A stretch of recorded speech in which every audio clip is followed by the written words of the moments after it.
Assalamualaikum warahmatullahi wabarakatuh. Pada kesempatan kali ini, saya mengulas tentang berita politik. Jadi, kita perlu mengetahui juga masalah politik. Pada hakikatnya kita sekarang menjelang pemilu dan elektabilitas atau masalah politik ini menjadi hangat. Ya, berita politik ini menjadi hangat untuk saat ini. Nah, yang paling sering kita lihat di berita yaitu terkait informasi dari lembaga survei. Lembaga survei ini sering melakukan yang namanya angket atau mendapatkan data-data yang untuk mengetahui elektabilitas politik dari elit politik tentu, baik itu dari partai atau calon dari presiden atau calon pemimpin di sini. Nah, kenapa lembaga survei sering melakukan survei? Tentu mereka melakukan survei atas permintaan suatu kelompok, ya, suatu partai atau salah satu elit politik, ya. Sehingga di sini lembaga survei dia memberikan survei tentu sesuai dengan keinginan dari yang menugaskannya atau yang membayarnya, demikian. Dan apabila hasil survei tersebut tidak sesuai dengan keinginan dari pihak yang meminta atau yang membayar lembaga survei, maka tentu beritanya akan dirahasiakan, tidak ditampilkan. Bahkan mungkin lembaga survei ada kemungkinan tidak dibayar.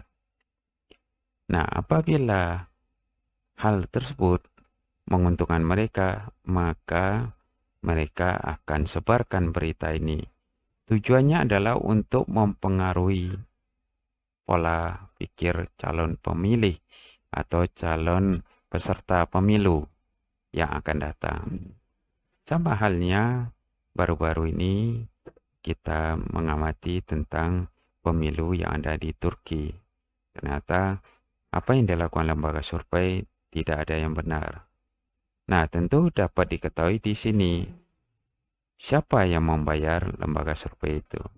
Begitu pula dalam berita yang saya lihat di sini judulnya, survei terbaru, elektabilitas Anies sudah terkuras cawe-cawe Jokowi. Ini angkanya. Dari sini jelas lembaga survei tersebut siapa yang membayar mereka. Karena tanpa ada yang membayar, tentu dia tidak akan melakukan aktivitas survei. Nah, tujuannya untuk apa? Tujuannya jelas untuk kepentingan yang membayar, untuk mengangkat citra si pembayar dan menjatuhkan lawan.